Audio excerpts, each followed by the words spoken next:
Good evening, everyone. Thank you for joining us this International Men's Day for this panel discussion. I am Sigutani Bryan. Before we step into the formalities for this evening, I would like to call on Adaya Bernard so that he can issue the prayers for this evening.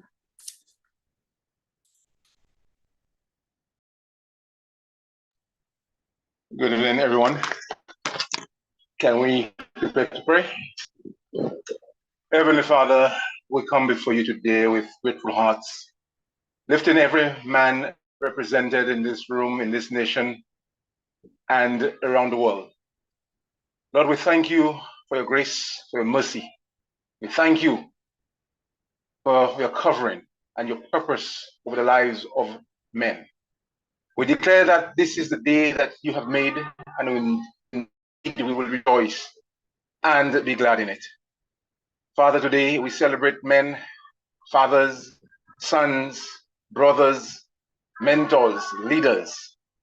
We thank you for the strength you have placed in them, the wisdom. You continue to pour into them and the calling you have put upon their lives, Lord. Lord, we ask that you raise up men who walk in integrity, humility, compassion, love, and boldness. We pray that you would give our men a special purpose within their hearts, that they would be upright, men who reflect the character of Christ in their homes, their workplaces, communities, and nation. Holy Spirit, we ask you to breathe life, new life, into the lives of our men. Strengthen them, Heavenly Father. So often, Lord, we are looked at as being brutish and harmful to society, Lord. But let us become builders, Lord. Let's become nurturers. Let us become the people who will protect, who will defend, who will provide, not only to our families, but to the nation, Heavenly Father. My God, I pray that you would speak new life into us, Lord. Right now, Lord, I lift up every single man who may be struggling, Heavenly Father. Those who are carrying silent burdens, those battling stress, fears, or discouragement, O Lord. Be their strength, O Lord. Be their guide.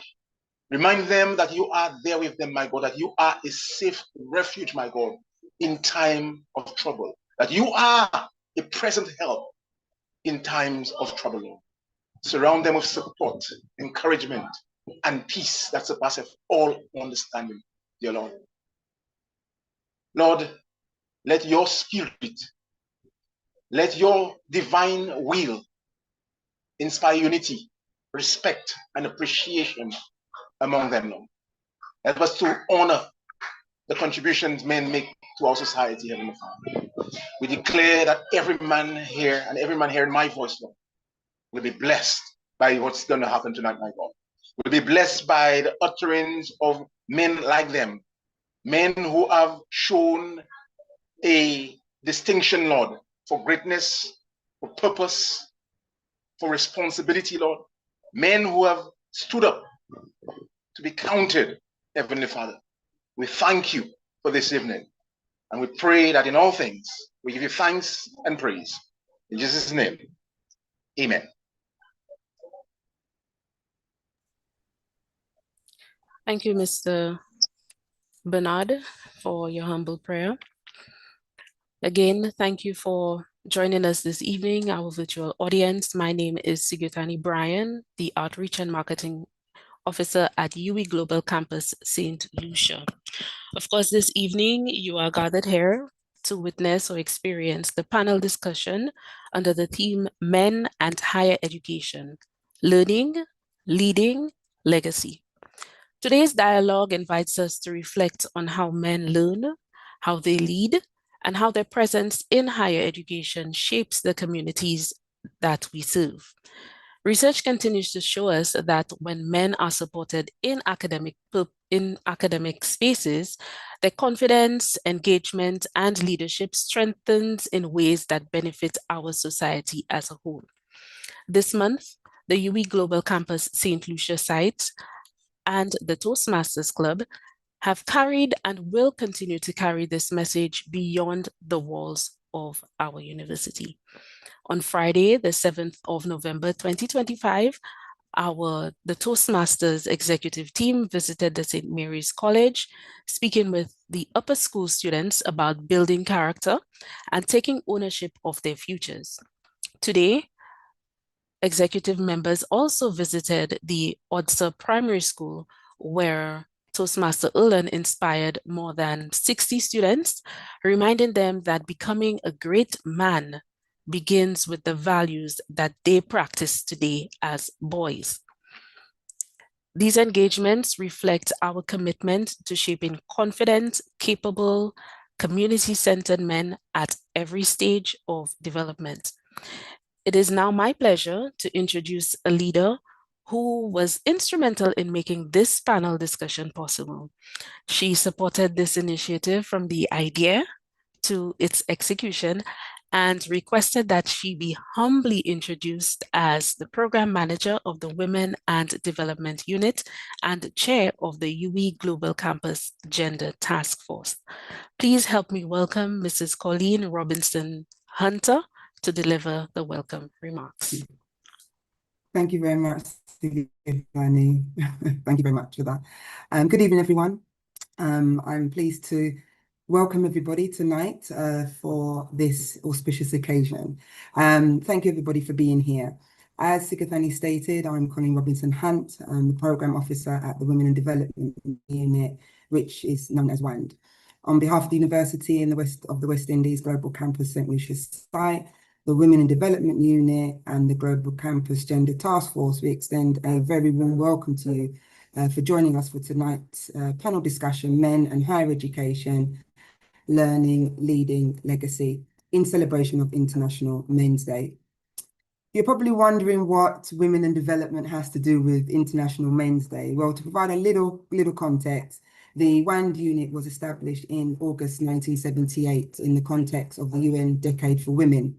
The work of the unit has been traditionally committed to supporting and promoting women's development through training, research, documentation, and community outreach. The WAND centres women and their families in Caribbean development by adapting an inclusive and intersectional approach, which looks at women's economic and social participation and development. We also look at women with disabilities, women's sexual identity, gender-based violence, family and traditions, and parenting practices. However, through our work, we are seeking to expand our work into men's work as we're seeing the needs of men are not always being addressed. And when we discuss equality, equality is for all, not just for women. So with this, the Global Campus has established a gender task force, which is part of a wider University of the West Indies initiative to look at inequalities across the campuses and to ensure that gender and equality are considered at all levels of operation within the university.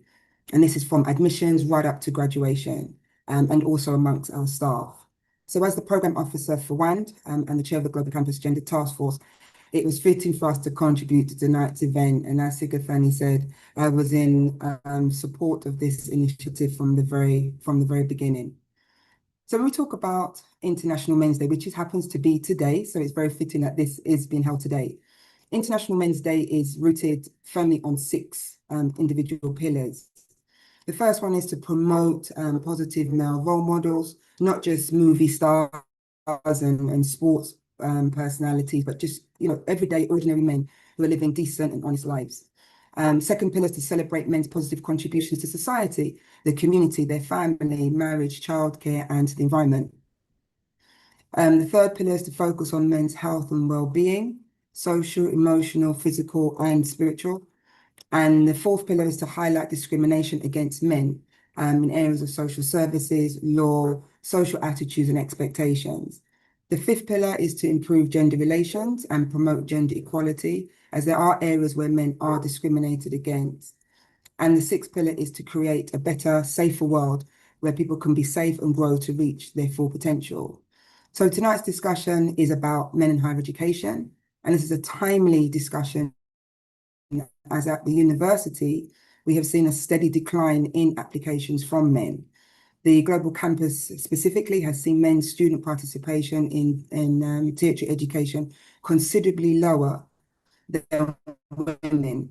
Some data that I collected over the past 3 years, the number of men registering for undergraduate programs each year has not exceeded the 800 mark, where the data shows that over the same 3-year period, more than 3,000 women each year have applied to the campus.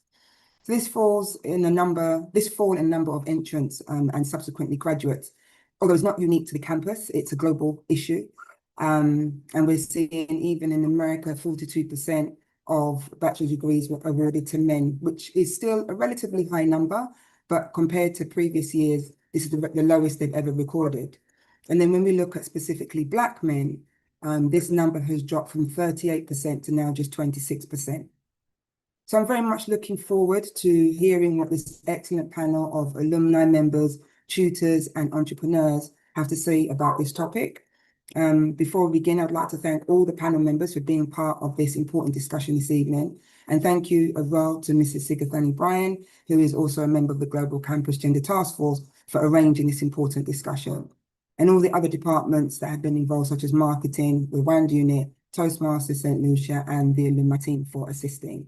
So with no further ado, I'd like to wish you all a riveting and enriching panel discussion and a very happy International Men's Day to all the men.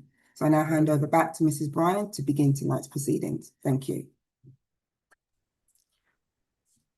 Thank you very much, Mrs. Hunt, for providing some background information on the WAND, as well as the responsibilities and the role in which it plays in our wider community.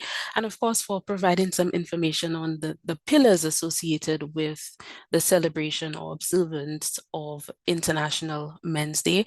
I'm sure many persons in the virtual space with us this evening were able to pull out on some of 1 or 2 of the 6 areas that are being focused on, because of course they're all important. You mentioned it focuses on promoting positive role models, celebrating positive contributions that our men make in society, men's health, which of course is very important, highlighting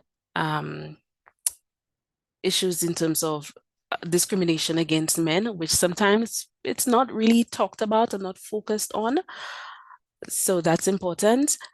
Gender equality, which sometimes we think about it more in terms of women, but of course it really is a relevant topic that our men, I'm sure, would be able to focus on this evening as well. And of course, one of the main pillars, the 6th pillar, being creating a safer world for our men. Okay, so thank you for that contribution, Mrs. Hunt. We will now move on to our moderator, who is none other than Dr. Clarence Henry. He will be guiding this evening's discussion, and he will be, of course, providing more information and guidance on this evening's discussion. Dr. Henry is a St. Lucian development economist. He's also a strategic manager and regional policy analyst.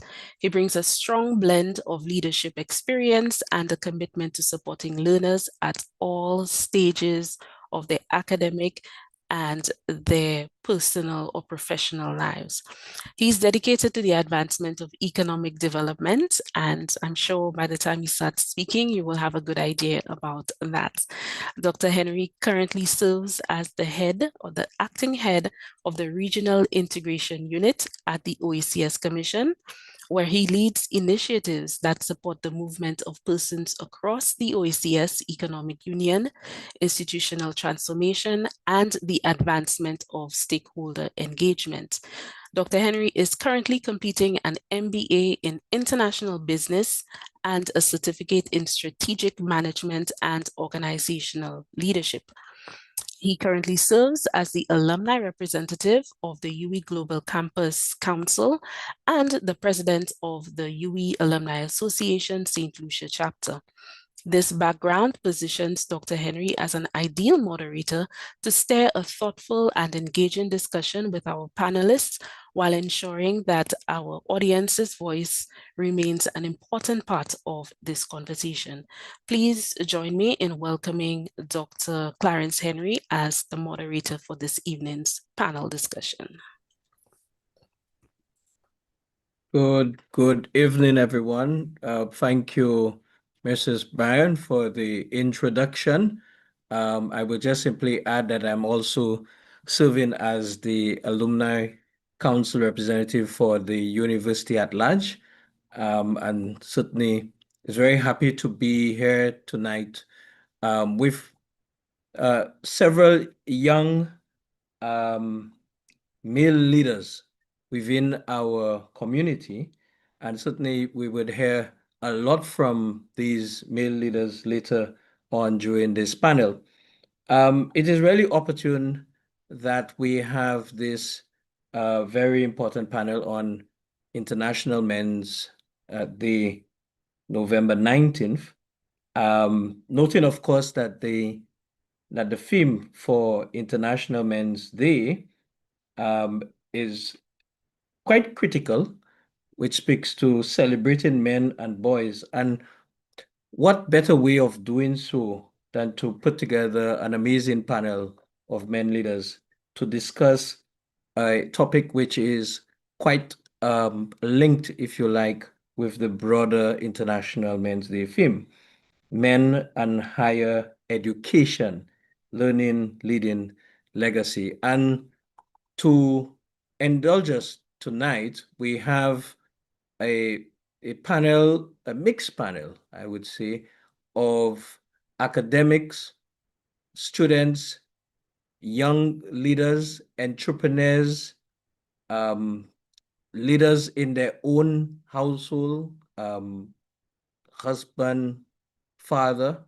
And I would take the opportunity to quickly introduce all of the panelists, and then we will certainly invite each panelist to speak somewhat on what's the motivation, as it were, in terms of them advancing themselves through higher education. So without further ado, we have Mr. Titus Mafre, and I'm hoping, just double checking to make sure that panelists has placed their cameras on, because I think it's important for everyone to see each of the panelists.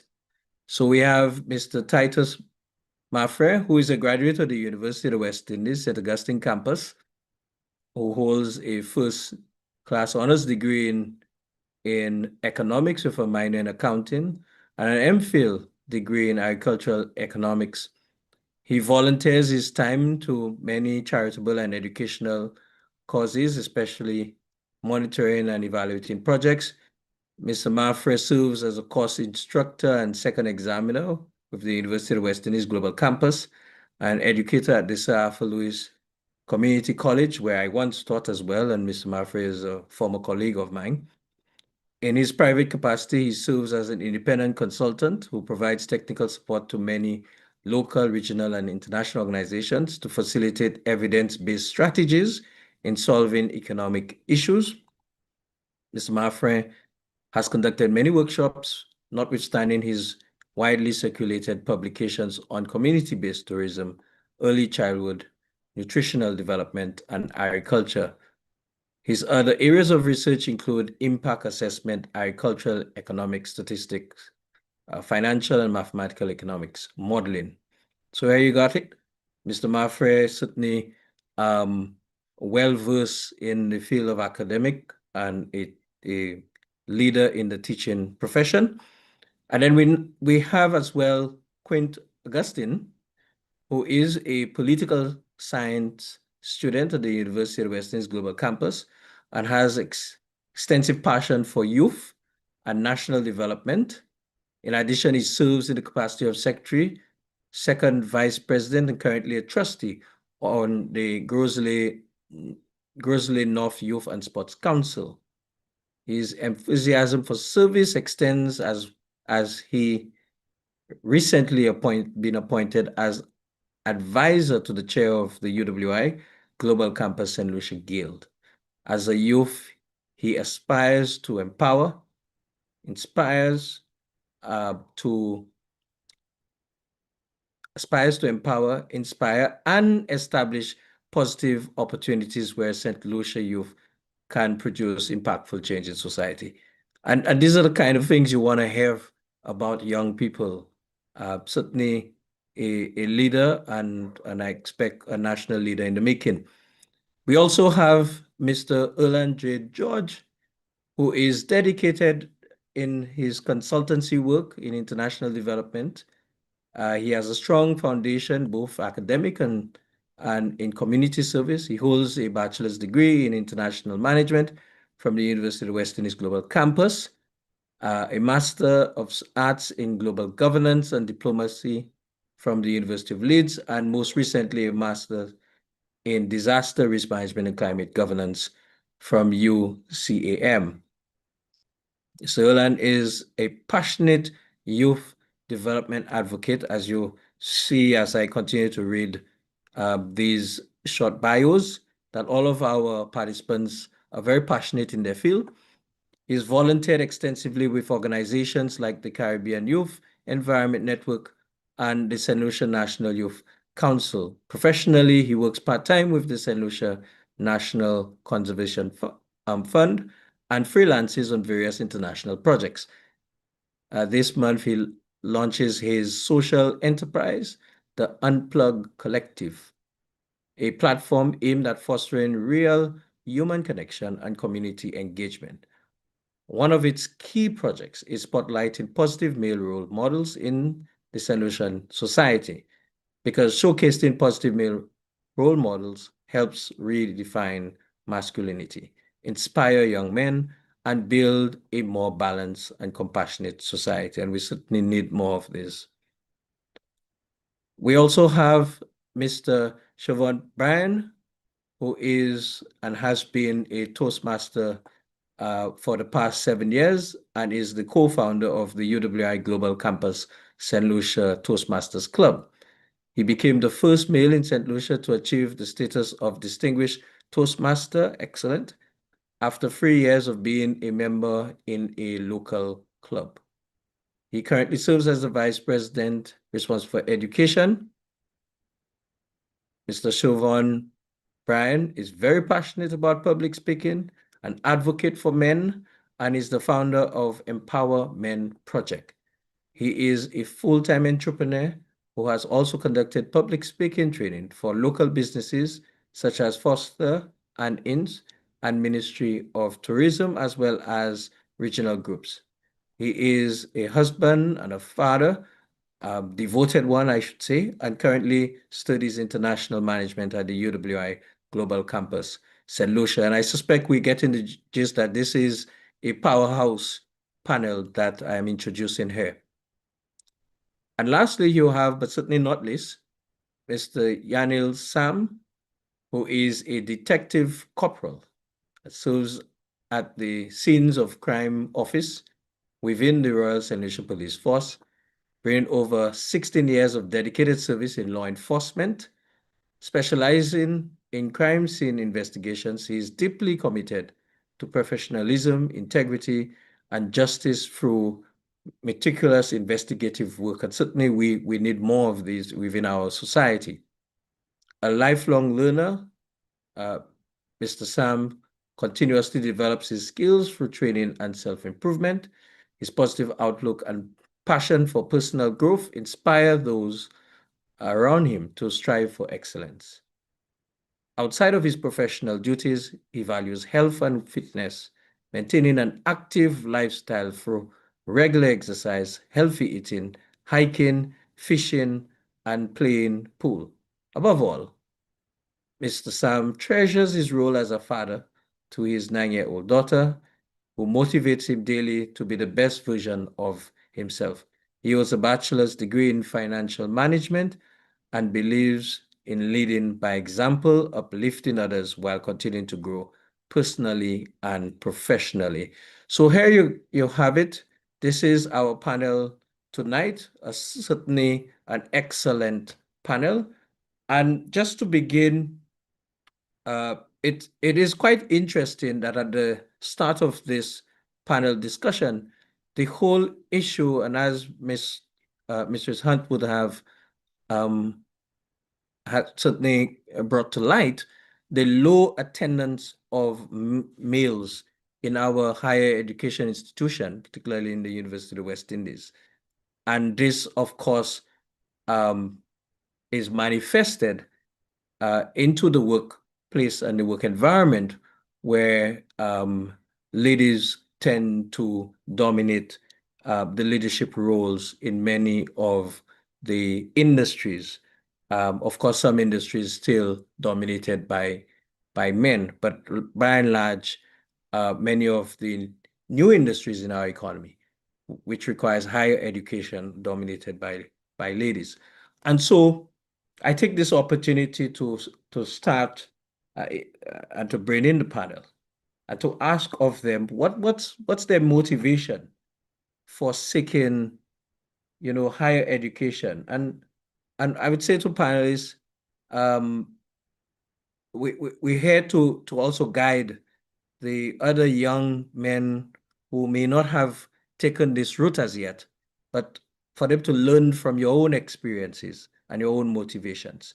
So if I may, Mr. Mafre, if I could put you on the spot, have you start just some few words on this.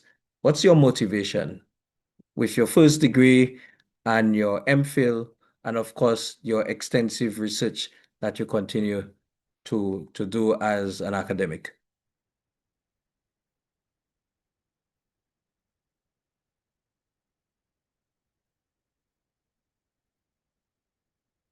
You're muted, Titus. Sorry. Right. Thank you, Clarence, for this introduction. For me, I'm a self-motivated individual, and I've been this way for many, many years. So for me to say that I had parents or I had friends who motivated me into my pursuit of excellence through academia, I would say that this is not true. However, knowing that I had a vision, a plan for what I perceive and what I really wanted out of this life, because I had a lot of role models at that time who were way older than I was and who continued to inspire me to do better, right? And held me accountable for my actions when they were of the contrary to what should be the standing actions that I should be taking at the back then. So it was an opportunity as well that presented itself when I was recognized through UWI, the University of the West Indies, for my academic strength. And I was pretty much integrated into the system at a very early age while studying. So the opportunity presented itself and I took full advantage of the opportunity. And this allowed me to embrace academia and also explore the different scopes that ties in academia to a real life experience. So in a nutshell, I'm self-motivated and I try my best to always provide any form of advice and motivation to others where need be. No, and certainly, Titus, and thanks for that. I think it's important that society supports the advancement of our young men within the community, especially in terms of education. Can you say a little more on what you think are the core challenges for young men who are seeking higher education from your own experience? And you, of course, you mold a lot of young people. Right. From my experience, I wouldn't say the most, but one of the factors that deter young men from academia, young men see this thing as a soft, and I'll put it in inverted commas, as a soft field. So it's like, why should I go and study something that I could not get enough money for? So it's like, I want to be able to go to study, get a degree, and be able to capitalize in the most extravagant way. So that is earning a high enough income. And also, when you look at young men, they are more driven by what they see their older peers do. So if you have young men growing up in our society and in the environment, the immediate environment, they are not really being empowered by fellow men in academia. You'll find this is one of the factors, again, that has men not really interested in academia. In academia, meaning pursuing a first degree or even a certificate. And also to them, sometimes it's time consuming. To them, I hear persons say it's too costly, because why should I take $10,000, go invest in a degree when I could buy a fast car with a $10,000 right there and then? And let us not be blindsided to the black market. We have a lot of young men who are actually more enticed by that black market out there, rather than coming and say to themselves, hey, let me take my time to stay the course through journey in academia to be a better person, or, well, not a better person, but a more successful individual over time through pursuing an academic life. So there are a host of factors. Also, the support is key, because we young men tend to find ourselves having to pursue academia and also having to provide.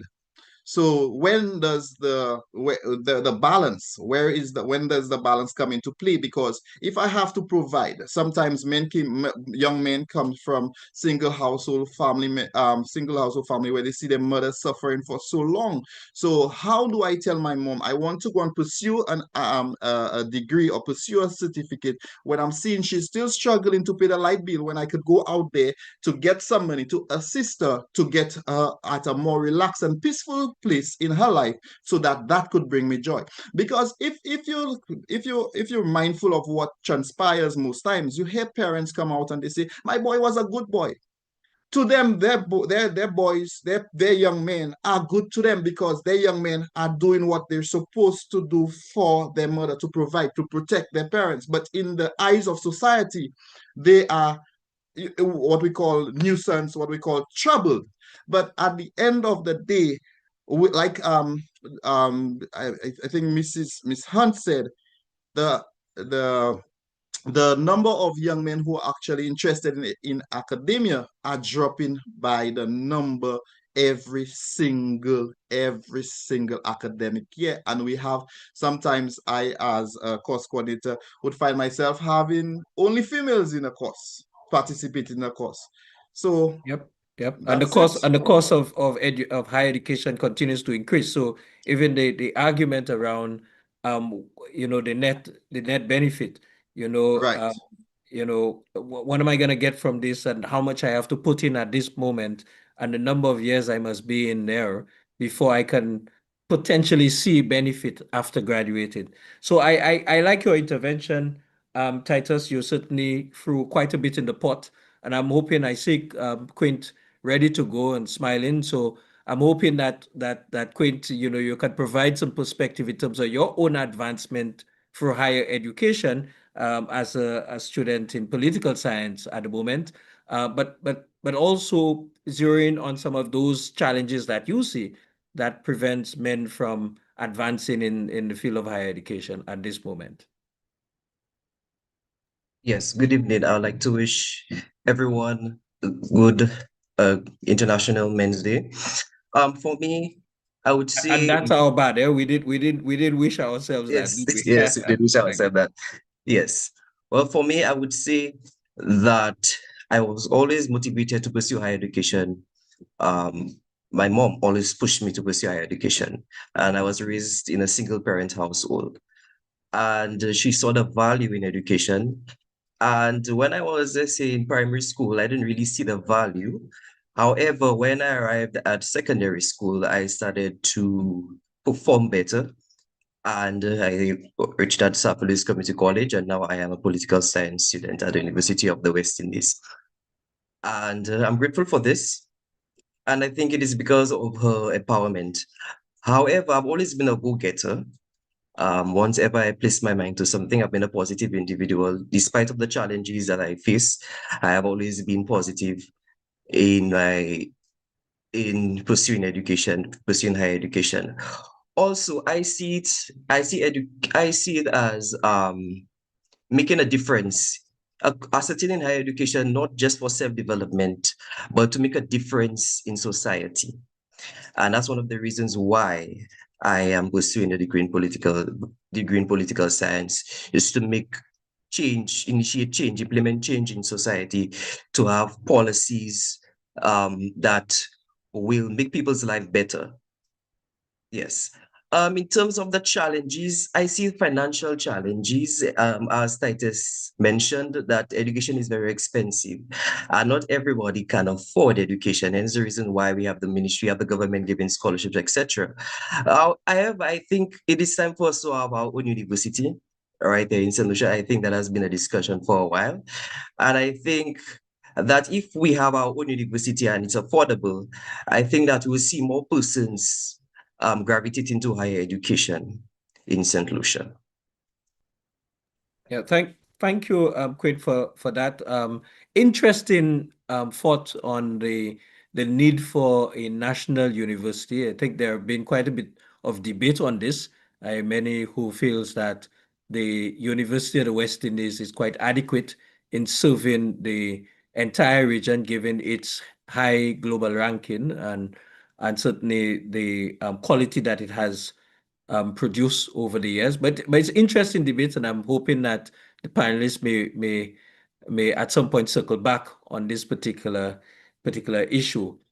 Now, I'm not going to go necessarily in the order that I would have introduced the panelists. I'm seeing Siobhan in my eyes at the moment, so I think I will pull him into the conversation.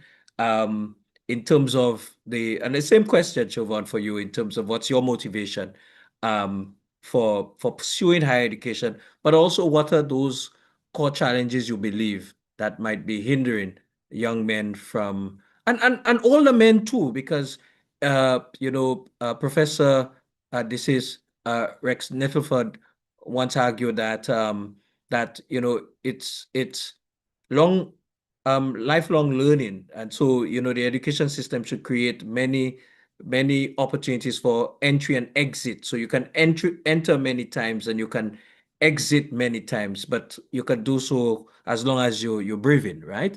So let me hear your perspective, Siobhan, on those two particular issues. All right, thank you, Dr. Henry. Blessed evening to you all. Definitely, with higher education,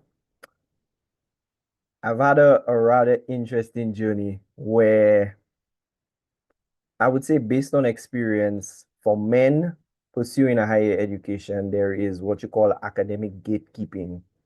So there are men who, like the previous panelists mentioned, would have been raised in single parent homes and not necessarily have the desire to leave secondary school and go straight into university because they would not want the guilt of their single mom or their single dad having to financially struggle on their own.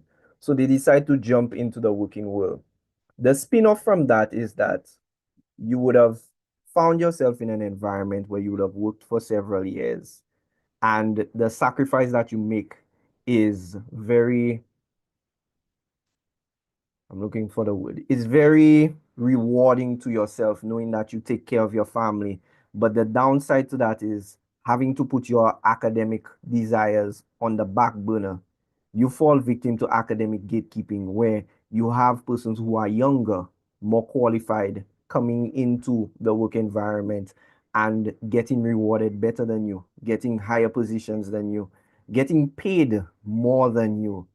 And I've had situations where I've had to work with guys who had to train their superiors. And it can be very frustrating for persons who have a genuine desire just to survive and thrive to fall victim to academic gatekeeping.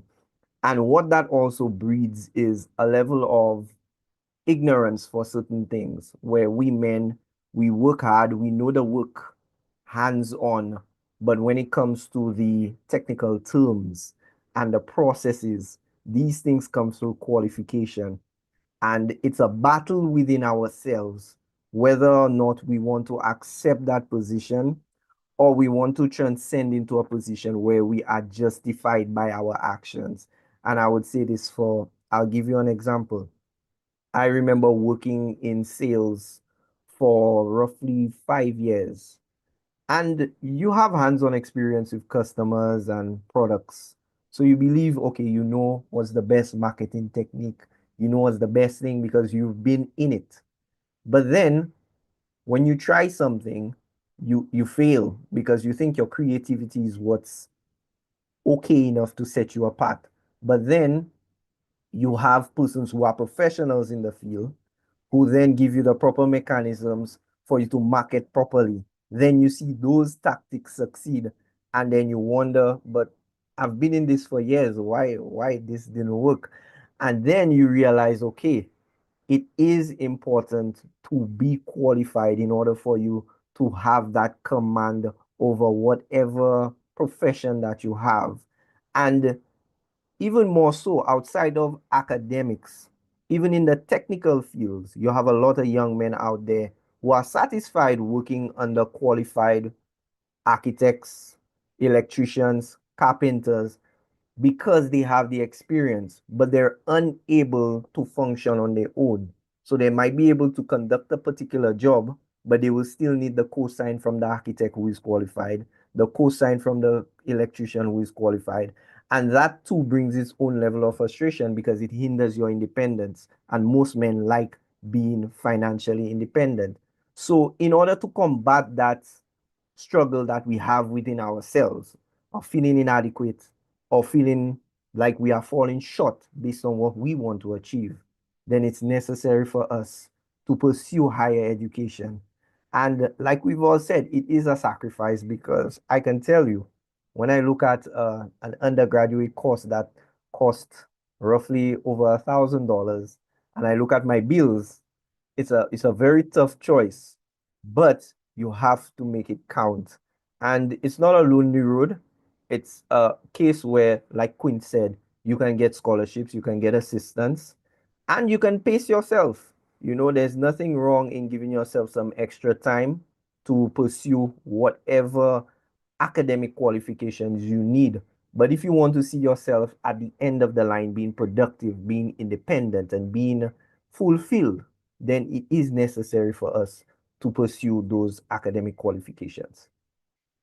Yeah, and thanks for that, Siobhan. And I'm wondering, do you then think that that finance is a major constraint then for a lot of young men, given the high price tag now for a regular general university degree program, whether it's the University of the West Indies or any other competitive university around the world? Yes, finances is definitely a factor because for most men, we have that natural provider mindset. And once you've hit a certain age, your body is functioning right, you have a desire, you want a girlfriend, you want your own space, and it's natural for us to want those things. In pursuing those things, we understand that there is a cost, and naturally we have to make that sacrifice. I mean, if we can have it all, then that's fantastic. But we need to be real with our expectations. And I'm sure there are ways in which we can have those incremental growth plans. And the good thing is the university does offer a payment plan. So for a young man making $1,800 to $3,000, you can still budget at least $500 a month to get your education on the right path and keep yourself going, because the momentum of higher education is rewarding in itself. Because men, we are accustomed of being, I would say, underappreciated, feeling like we have not done enough.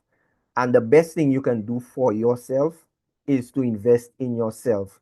So whereas we may not see the immediate benefit, committing the $500, $600, $700, whatever you can every month towards your higher education is something that's going to pay you back. Because what the monies that we take and we invest it into other things, there's absolutely no return.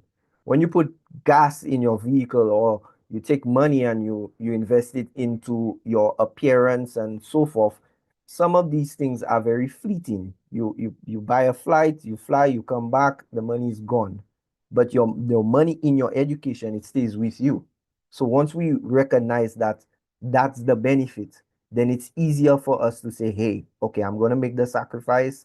It might be difficult this month, but I'm going to do it because that money is going to go back into me, making me a better person. So we need to understand that sacrifice. We need to make it very palatable for us, because if we sit down there, we know we're making, I would say, let's say $2,500, and you see your courses cost $2,000, you'd be like, me, I doing that.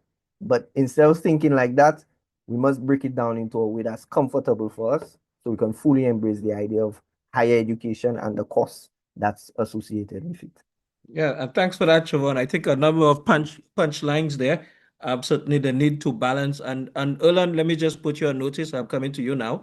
A lot of punchlines there. The importance of balancing experience with education. There's no question about that. The studies have shown that that is of value. The importance of men having the right expectations, right, is of critical value here.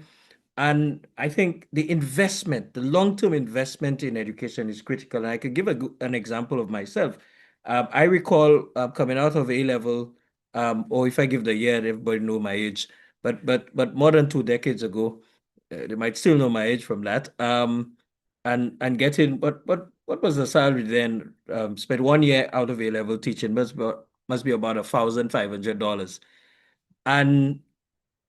And I compare that now with my income now, which is many times greater than that.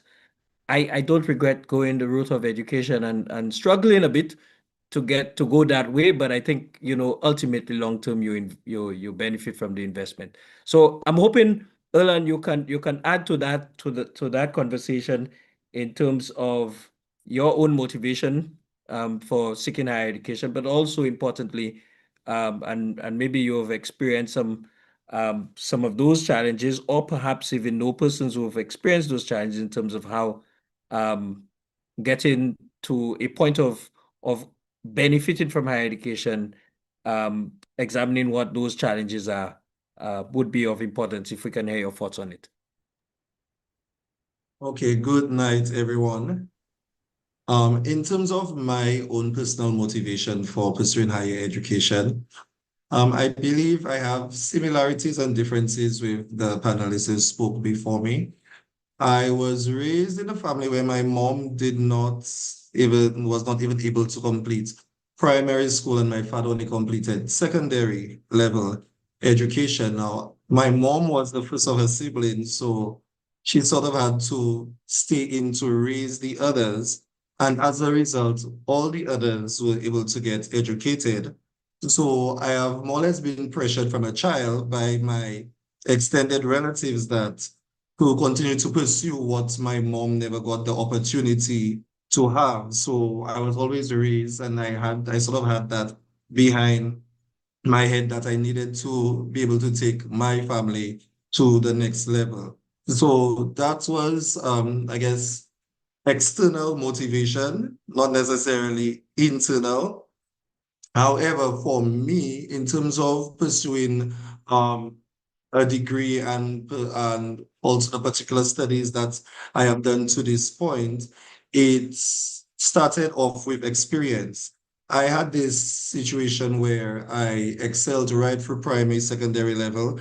And when I got to community college, I was almost confused as to why I was even here. Why are you doing the subjects that you're doing? Why are you studying what you're studying? Because I have been pressured to excel right through. So I was just following what was expected of me.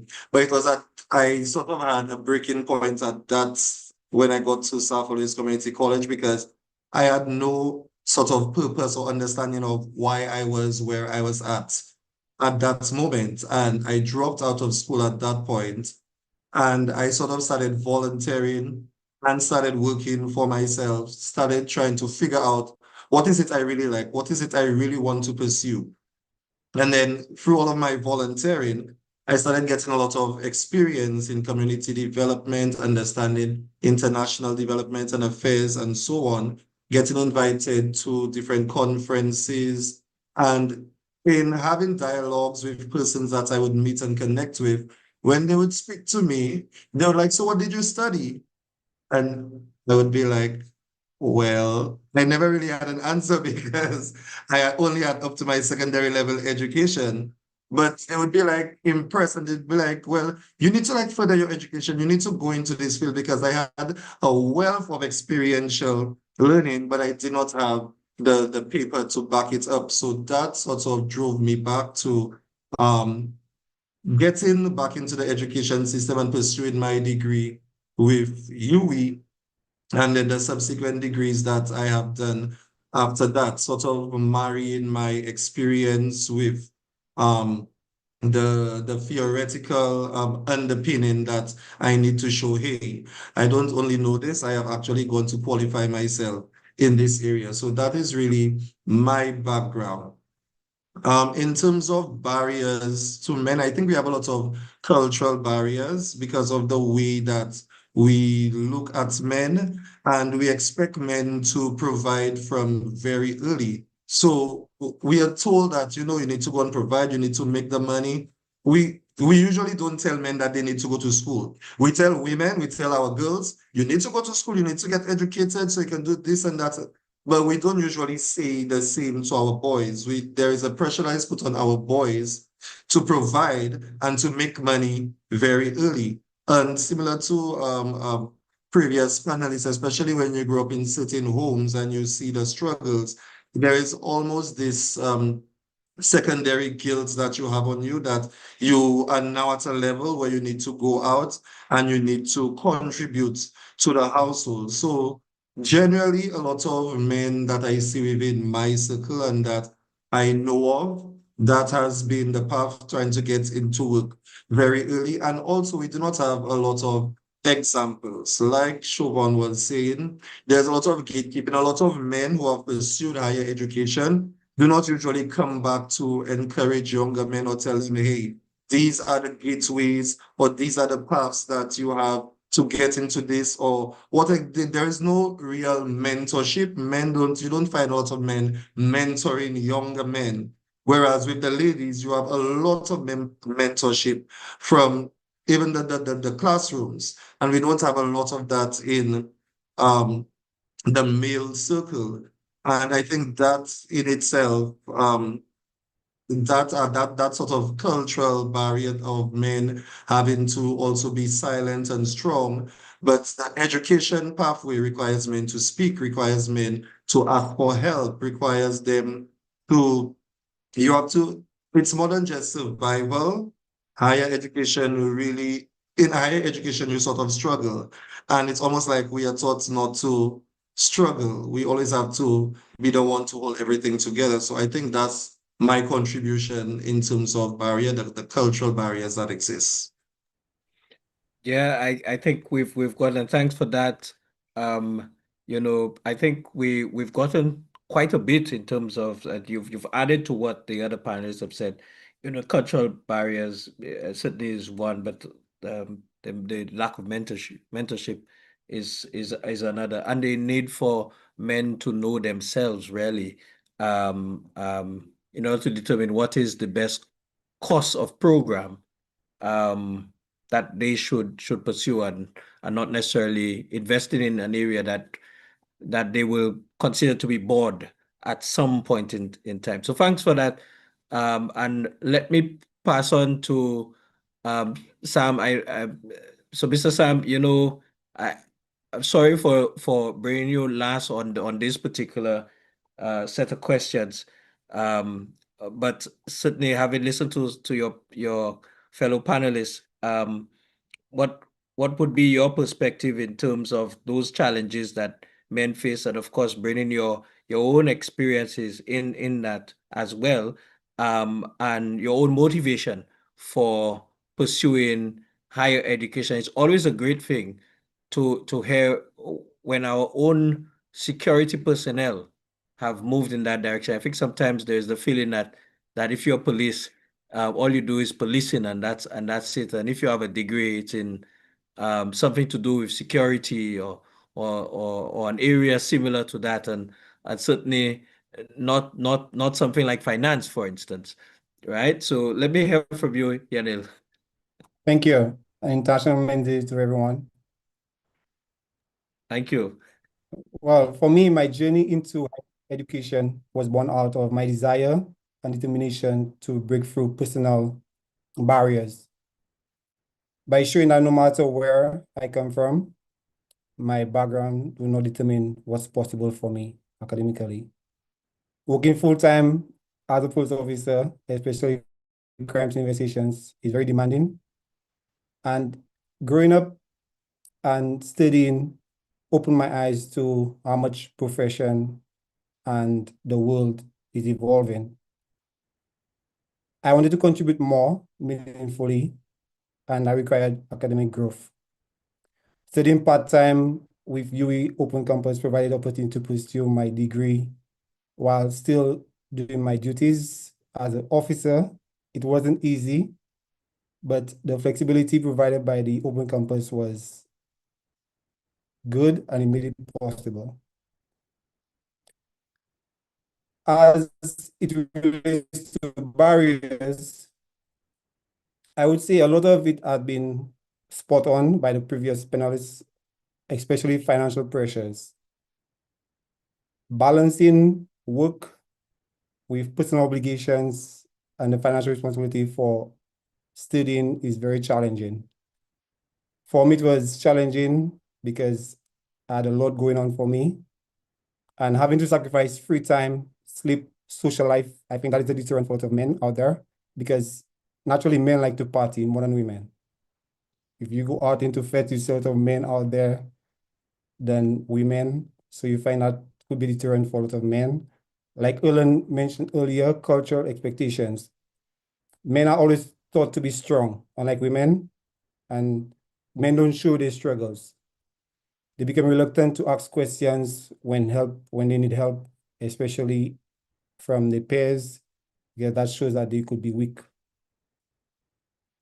Mental health, I would say, is a barrier as well, because juggling between more than one responsibility growing up as a man can be very stressful, and the stigma with stress and seeking guidance could influence a man to stick to what they already know.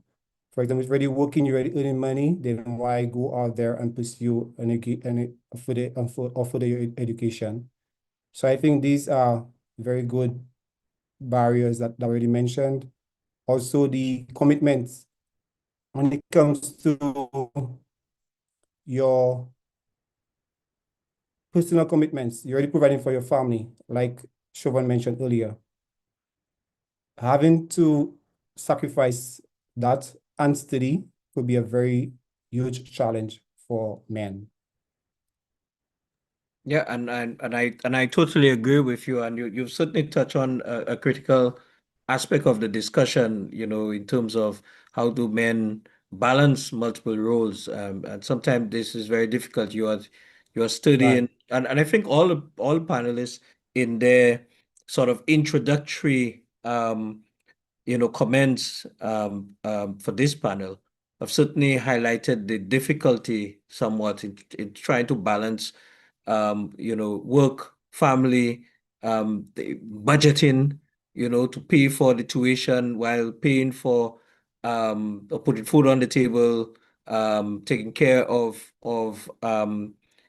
persons in the household, whether it's mommy, whether it's a girlfriend, a wife, and these are real challenges, and you added a very valuable part to the conversation here, that aspect of mental health and the psychological challenges that men face that would prevent a young man completing a 3-year degree, and many degrees from well-established, recognized universities, bachelor's degrees are 3 years. Some are 4 years. That takes a while.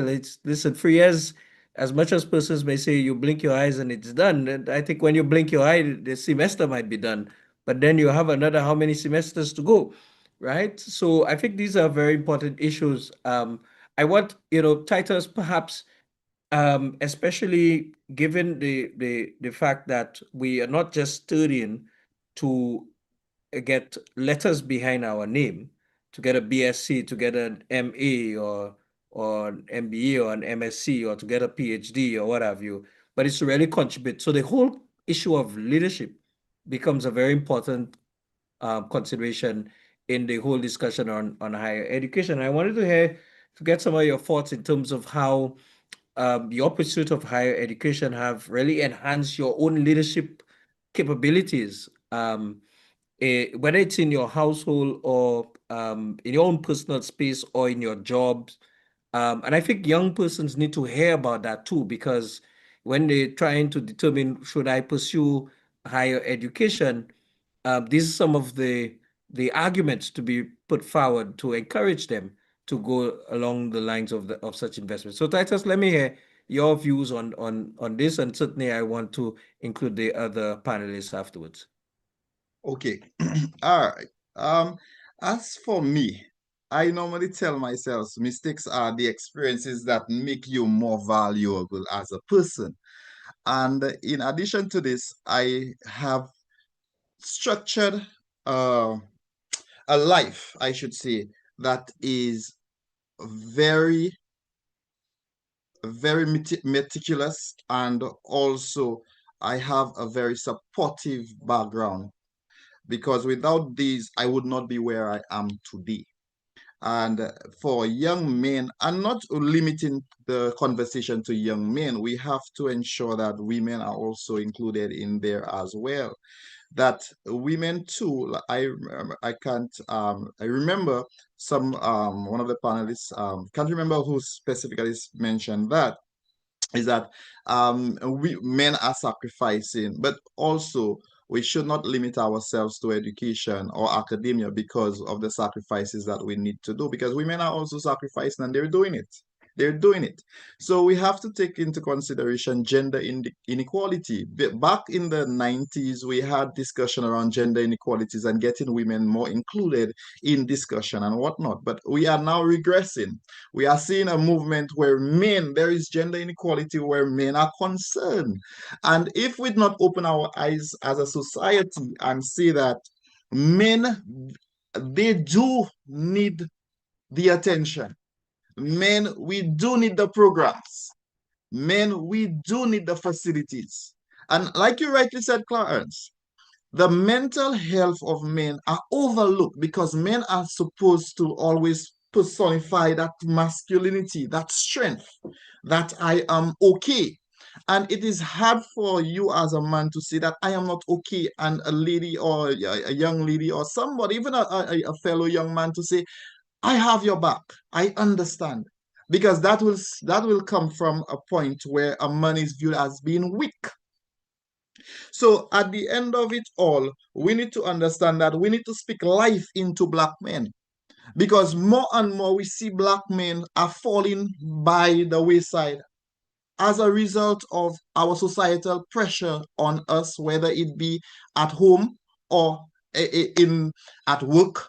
Also, we could, even in the church, we see that as well, because nowadays we see a lot of women are taken to the forefront of churches. So it is a situation where we have to stop and say to ourselves, how do we as men become leaders and effective leaders through academia, but not compromising on our masculinity?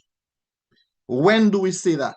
Is when we get to the point of understanding we have to hold leaders accountable. We have to ensure that our leaders ensure policies are driven to enact not only for our ladies, because we say women, because we say that they are so marginalized, but the men are actually being marginalized into this society. We need to hold leaders accountable. Also, we need to ensure that we have more mentorship programs going on in our society. Where are the mentorship programs? Where do men access those mentorship programs without shame, without persecution, without feeling embarrassed? So we need to ask ourselves these questions and also understand that there are so much resources going around the world. It is enough for every single one of us to be great. And if we do not understand that greatness lies within ourselves as men and not from the attention or the influence of others, we as men will keep on failing ourselves. I could go on and on, but I would like the other panelists to chime in. Yes, I'd certainly know, and I like the fact that you circle back to mentorship, because I think that's a critical issue, and I'm wondering, Siobhan, whether you have any thoughts in terms of the role of community, the alumni, and even peer networks in addressing some of these concerns. You know, the concern of men not aspiring as much as women are, for higher education, or even for leadership roles as well, you know, and what kind of support these entities can provide. I certainly believe, just before you come on in responding, that I recall when I lectured at that Sir Arthur, and many times, you know, and maybe Titus could speak to that as well. You come to class and there always a certain number of guys, young men who are not in class, and sometimes you know where to go get them, across by OTW in the corner, right? And at one point, I had a serious chat with the young ladies, and I said to them, you know, the men, your friends, these young boys are your friends. Encourage them to be at class. Encourage them to do better, because you know what? By the time you turn you know middle of your 20s and you're looking for a prospective husband, there would be none in offering, because we've left the men behind. So just to throw that in the mix. So Siobhan, let me hear your perspective, you know, in terms of the sort of networks and the support systems and those different agencies can do, certainly, in supporting our young men as they pursue, they consider higher education and or pursue higher education as well. Okay. All right. Thank you. Thank you very much for that question, Dr. Henry. What I can say is that civil society has been doing so far a great job over my observation, I would say the last 5 years, in engaging men and boys, trying to get them to understand the value of themselves. You know, and interestingly, a few weeks ago, I was at St. Mary's College, and I was speaking to a group of boys, and I jokingly said that, you know, we as men, we like to feel appreciated sometimes. And I'm talking to a group of 13, 14-year-old boys, and they're like, yeah, yeah, yeah, yeah. So even at that age, they understand that sometimes they do work, but they don't feel rewarded for their work. So that then translates into their well-being, thinking that they're not doing good enough. So why bother try? And I think on the wider scale, when you look at young men who have left secondary school, in secondary school, and older men who are in the working world, we must be the change that we want to be. I look at the school system and I see there is a great system that works in favor of young boys. And I can speak from my experience as a St. Mary's College student. When I sat in class, I may not have been the brightest science student, but I know there was some level of equality that kept us coming back to the classroom, because you had these guys who were in the front, who were good at science, they were good at maths. You probably were just good at business and maybe the arts, but then there was always a level playing field, and that level playing field for some of us was sports. So you might sit next to the physics whiz, but you know you can dribble him on the field. So there was always that motivation for us to come back to square one, where we can all grasp from the environment one way or the other. And I feel as we transcend from secondary school, there is a decreased likelihood of that happening. And you can see it, for example, in higher learning institutions. And I mean, it happens across cultures, where there is a heavier emphasis on the academics, and you feel that as a man, maybe you're not academically sharp because you have other things on your mental. And let's be practical, for some of us who are going to school part-time, we have jobs that may require extensive mental capacity. And when you're crunching numbers or you're dealing with multiple personalities as an introvert, after 8 hours, the last thing you want to do is read an 8-page unit telling you, hey, this is your topics for the week. So we have to be honest with that reality, understanding that sometimes the academic environment may not be welcoming, not that it is harsh, but it's not engaging our natural strengths. So whereas maybe we have a job that is mentally tasking, and we're also jumping into academia, which can be equally mentally tasking, there can be programs in between that can help us unwind or more or less transition from both realities. And I think that's where our satellite clubs come in. So, for example, at UWI Global Campus in Lucia, we have the Toastmasters Club, and we do our best to make it more than just a learning environment. We make it a relaxed environment where even as a student, you can come in, you can join, you can have that public speaking where, oftentimes you express yourself in the name of academics, but you can also express yourself creatively. So that's a good outlet that can help men. And the good thing is our club has quite a few men. We have 2 men, in fact, 3 men on the panel are members of our club. So we can look at having more clubs within the academic environment to help bring those men together. And even in our communities have young men who are academically inclined, but they just don't have the push. If we start to do our own level of community engagement, we can reach those men, find out what are the hindrances or the inhibitions as to why they do not want to pursue higher education, and we can connect with that. So it's a lot of one-on-one engagement. It's a lot of mentoring, like Mr. Titus said. It's a lot of talking to those men and understanding where they come from, because even in academics, some men might think that, okay, because other men are more qualified, they may look down on us.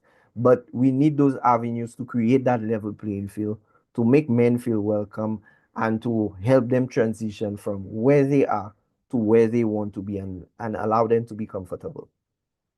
Yeah, and thanks for that, Siobhan. I like the notion of helping men do the transition, because I think sometimes just reflecting on our own lives as we move from teenagehood to young adult and to becoming parents and so forth. We realize we go through a transition all the time, but the support system that the men need to do the transition effectively seems not to be there. And then we have the growing issue, and Yanil, I mean, we have to take the opportunity of having a crime expert on this panel.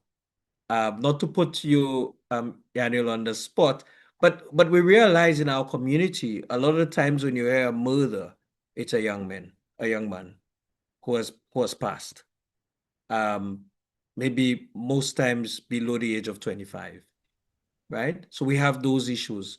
And the question is, what can community groups do, right? To play a role in ensuring that we save our young men, if we want to save the future of our region, to save our young men, and to even further encourage them to seek training, even if it might not be eventually a university degree, which we hope would be where they would head, but at least skill sets, because you have the private sector saying there are a lot of persons who don't have the kind of skill sets that they're looking for. So skill sets, vocational training, and all of those things are still critically important. So Yanil, I don't know if you can add some thoughts on this in terms of where the community can really support in preserving our young men within the current dispensation. Certainly, thank you very much. Like Shovel mentioned, forming groups in a community for young men, I think is very critical in that aspect. You find that groups tend to keep men more engaged and off other behaviors that are not acceptable. You want to create groups where they enroll into programs as well. For example, like you mentioned, the vocational training. You have jobs like electrician, tiling, plumbing. These things are available that could be taught in the different groups of the community, or programs will be offered for these young men. So I believe having the engagement in the communities to keep the men off into unacceptable behavior, especially like sports is very important. Having sports groups in the communities, domino groups. There's so many sports out there that could keep the men engaged rather than into the gangs and the violence that we're now facing in our society.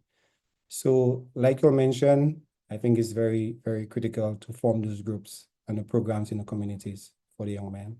And thanks for that, Janil. And I'm posing a quick question for the entire panel, because when we looked at the challenges, finance was always noted as one of those challenges. So, interestingly, do you think that the University of West Indies should really have targeted programs to support the increasing numbers of persons from St. Lucia, young men from St. Lucia and other parts of the Caribbean region to be part of the university program through programs that perhaps give you tuition-free entry and those kinds of programs. I don't want to define what those programs should be, but what are your thoughts on that? I mean, maybe Janil, you can start off and keep it brief. It's a yes or no response, I think, that I'm asking for. I think yes, it should be not entirely free, but I think it could be funded from the government as well. Not just free, but the government could give in something towards it and not just entirely free to everyone. But yes, they should. Thank you. Great. Erland, what do you think? Are you on the yes as well? Or the no? Or the maybe? I want to say I will say yes. I will say yes. The interesting thing, if I might add, I have heard on several occasions our Minister of Education speak about young men a little back behind the girls, and every time they compare the test scores and all of those things. So it is very interesting that we have all of this data about how our boys are performing. We can see clearly that there is a need to do something more with boys, but we do not have policies, we do not have programs coming out support our boys. So how can, in terms of crime, all of those societal things are somehow related. So if we are seeing a negative trend on one end and we don't endeavor to fix it or to have some sort of remedy for it, there is going to be a ripple effect. So I'm saying yes, but I still, not necessarily a question mark, but I'm sort of there. So you said yes, but not necessarily as you sort of Yes, there. because You're in the middle. I think You're in the middle. there is not just a need to just give men free education, but there are other things that we need to remedy that will support the free education, but for us to get to the free education. Right. Well, I do agree. I do agree. And good. Now, I know time is always against us. But let me just get very quickly what's the vote count there? I think Titus, you are a yes. Yeah. I am saying yes, but I like young man who just spoke a while ago. I want to get his name this time. Erland. Erland, right. Well, as Erland said, the cost of education can be free, but we could also look at the spectrum where is education really free despite we have grants and we have scholarships available Yeah. out there? Is it really free? Because when you have a scholarship, when you do get a scholarship or take a scholarship offer, what are you leaving behind that you could potentially use as an investment strategy to capitalize on in the years that you would leave your investment behind to go study? And you would find again, as men, we are driven by providing because we were built, and I don't want to go too biblical, but we were designed to provide. We were designed to protect. So it is a situation where does the balance come in today's society where women are now more empowered, and also women are now more with the forefront with their thoughts. So I am on the yes, but with some reservation. Okay, thanks. Quint, what's your perspective? You on the yes or on Yes, the no? I am saying yes. However, I'm just thinking, we need to understand that not every young man, every young man has a potential to pursue education, but not every young man is glued to the academics or is academically inclined.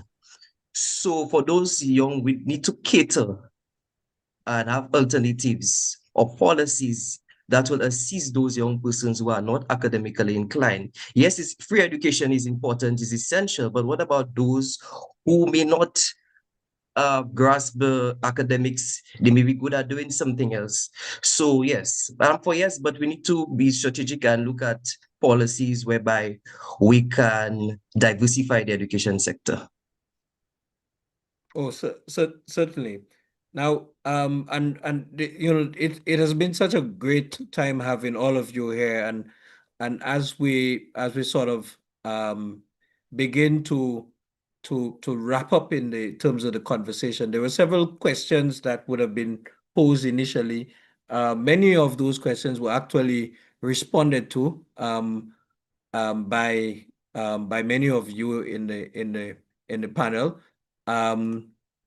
But you know, essentially, as a form of a closing statement, and um, there are four of us here. So I'd probably give about 2 minutes per panelist. And this is what I want you to do. I want you to provide some advice to young men. And because earlier I would have mentioned, you know, it's lifelong learning. I always, you know, try and figure out all those L's, you know, in there. It's not just only about the young men, because I expect, you know, look, I'm completing an MBA, you know, in a few weeks' time, an 18 months MBA. I didn't expect to go back into academia well, as a student, not as on the other side, even with a PhD. But at some point in time, you feel I have the time, I can throw in my hat again into a program. What sort of advice would you give men generally who are considering higher education? You know, and that's one. I want you to tie that into your own personal growth and development, you know, having pursued higher education. And thirdly, we have several Toastmasters leaders who are part of this panel, and we spoke about the need for mentorship and the support system for men, and perhaps putting a plug in there for your club as well, in terms of how young men can become, you know, a member of such clubs, and how it supports them in their own personal growth. So I'm wondering whether I can, Titus, I tend to start with you. I think I will leave you for last. Yeah, I was about saying that to you. I Yeah, was saying, yeah. yeah. I will leave you for last. I will take Siobhan first, and then I will edge towards Erlan. Then we do Quentin, we do you, right? And of course, Yanil, we will do you as well. So off to you, Siobhan. All right, well, thank you. Remember the 3 questions. Well, you can tie it how you want. I'll try my best to bring it all together. I definitely want to thank you, Dr. Henry, for, guiding us through this discussion. It's very important, and of course, we know a lot of discussions that involve men don't usually take the academic higher learning route. Sometimes we talk about sports, we talk about everything, but I'm grateful that we have the forum to really express our thoughts on it. What I can say based on my own journey is that for us men, whether you're considering or reconsidering higher education, I believe we have 2 paths. And there are some men who believe, okay, higher education might cost me a lot. I can just skip that and I'll just go and work. Whether you choose to work or you go to school, both paths require immense discipline. In order for you to succeed without academics, you need tremendous discipline. And in order to succeed with academics, you need discipline.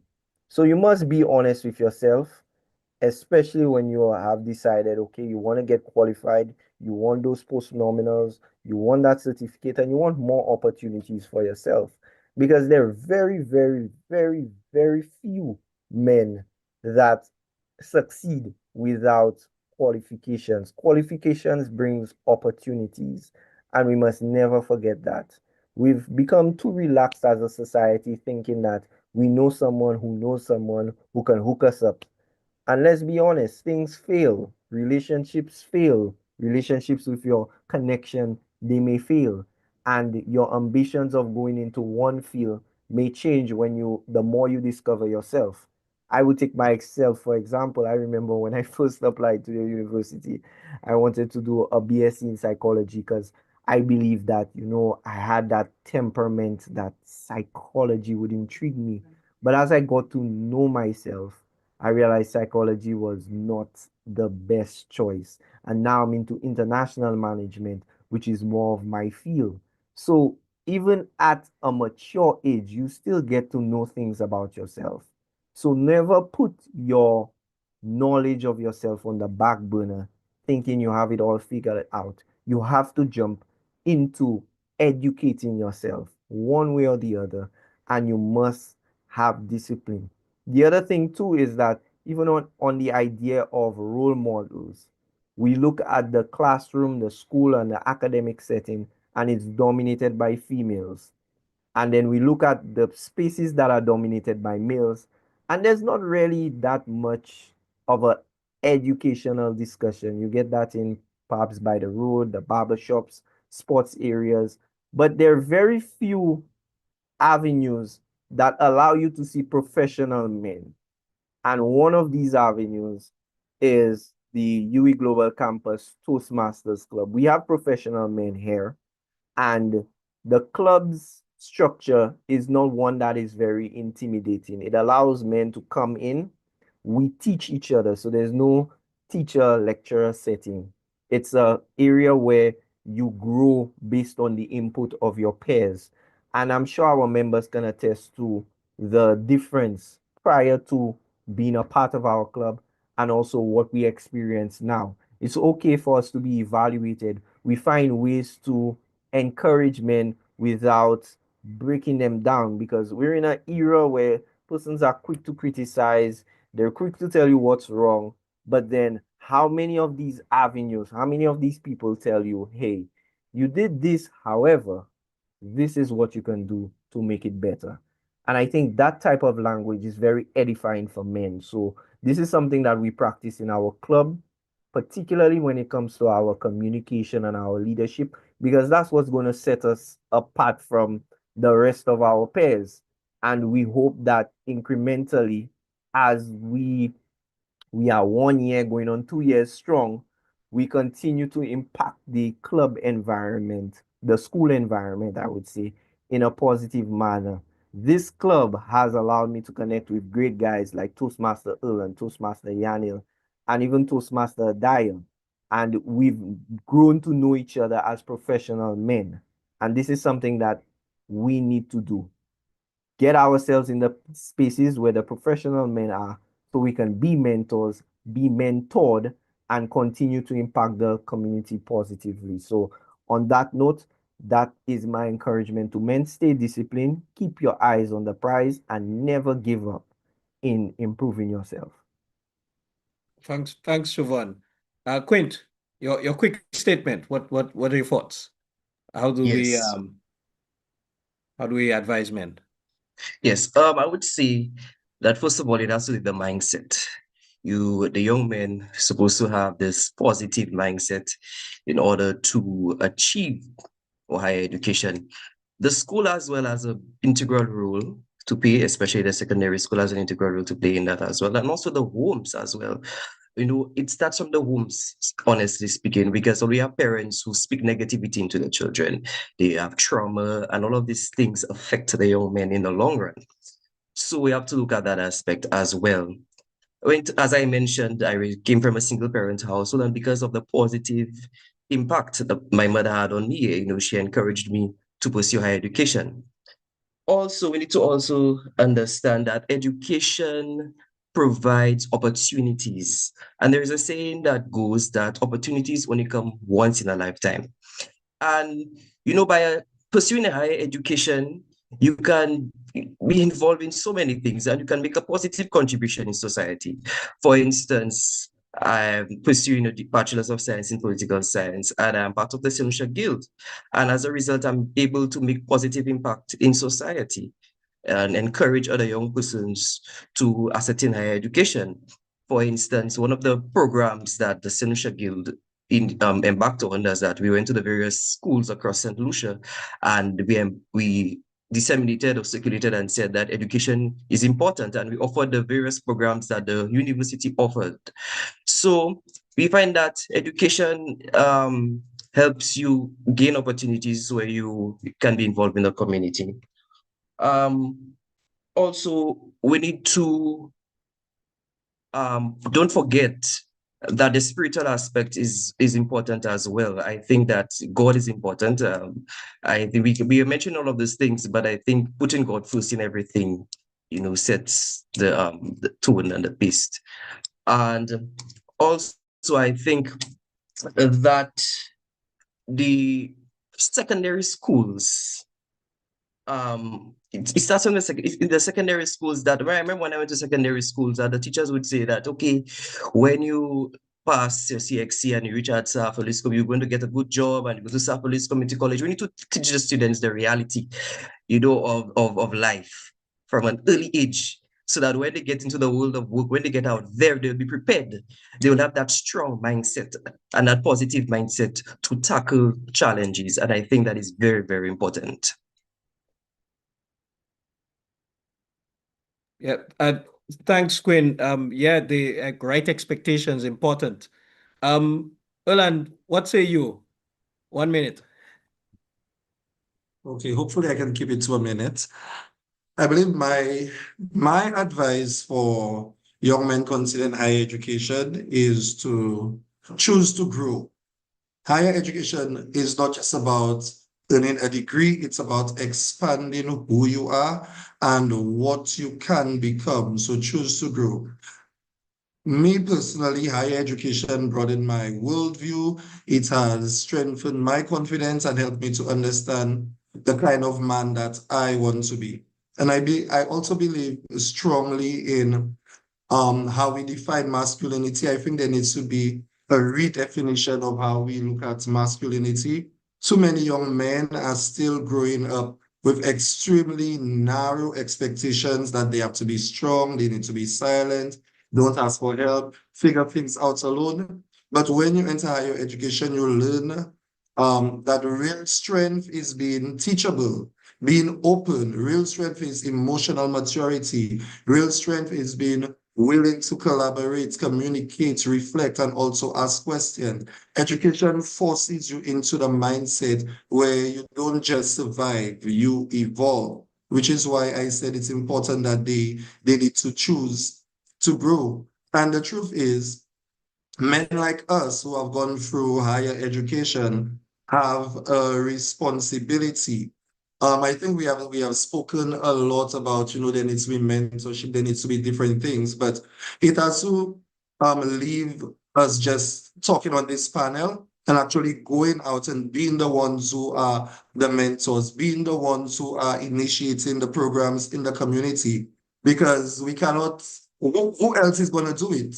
We have the knowledge, we have the experience, our lives have been shaped and changed by higher education. We cannot wait for someone else to do the job. And so mentorship for us, I do not think is optional. I think it's a responsibility for us to shape the next generation of men. Because honestly, when one man grows, the entire community we know will grow with that man. And that's part of the reason I encourage men to find spaces. For me, in as much as in my past work experience, I have done a lot of public relations. I still found myself in a club like Toastmasters where I can continue to sharpen my skills. And I think we have a lot of men who are afraid of spaces like that. So men like myself, like Shobon, like Yanil, are there to show them that it is possible, that you could be strong and all of those things, and you can still be part of a professional club where you learn and grow and evolve. So that's just my plug in for UE Toastmasters. But again, like I said, it's higher education. It has given me the ability to communicate better, be more confident in my area, because I also know the theoretical underpinnings of the things that I do. So I don't necessarily do the things that I do are very mindful, they're very structured. I'm not just building a house this way because that's how houses have always been built. I now know why I am building the house this way. I now know what is the makeup of the foundation. And if there are certain things that I see, I can now pinpoint it because I have refined myself. And we need to show men that they can be refined and they can still be all of the other things. So higher education definitely gives that. And I think for us, we need to allow men to see that they can continue to learn, they can continue to lead. And of course, like our theme says tonight, leave a good legacy. So that is my over 1 minute point to close. Certainly over 1 minute point. I'm going to make a slight amendment to how we close off this evening. So I'm going to open for some quick reactions by persons who are here following the discussion, and I have using the power of the moderator, nominate Yanil as well as Titus to close us off this evening. So you make your statement at this point. So if there are any burning questions, I know we would have received a list of questions initially. I'm not sure, Sigifani, whether I should refer to these questions or persons would get an opportunity to just ask some quick questions, open their mic and ask some quick questions. Well, I think you can consider doing both. If no one in the chat, in the Zoom room is asking questions, you could always just refer to the shared sheet, which has questions as well as comments from Right. our virtual audience. There was an interesting question that Vidya had, Sukram had typed in the chat, really essentially saying, or perhaps a statement that young men should invest in themselves before anything else, and that education is the only thing no one can take away from you, which is so true. You really can't take your knowledge from you. I'm not sure if she wishes to come in and further extend on this question, but while she contemplates doing so, if she wishes to do so, there was a very interesting question here, and I'm just going to read it out, and perhaps if anyone feels that they want to you know respond, that they surely can do so, because it's the talking thing, eh? How is the growth of AI impacting men's interest in pursuing higher education?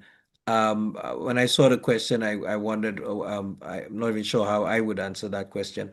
So I would refer to any one of the panelists. The AI talk. Is AI impacting young men's pursuit of higher education? I Let's just take wanted it. to respond to is it Vidya? I just wanted to respond to her. Yes, Vidya, yes.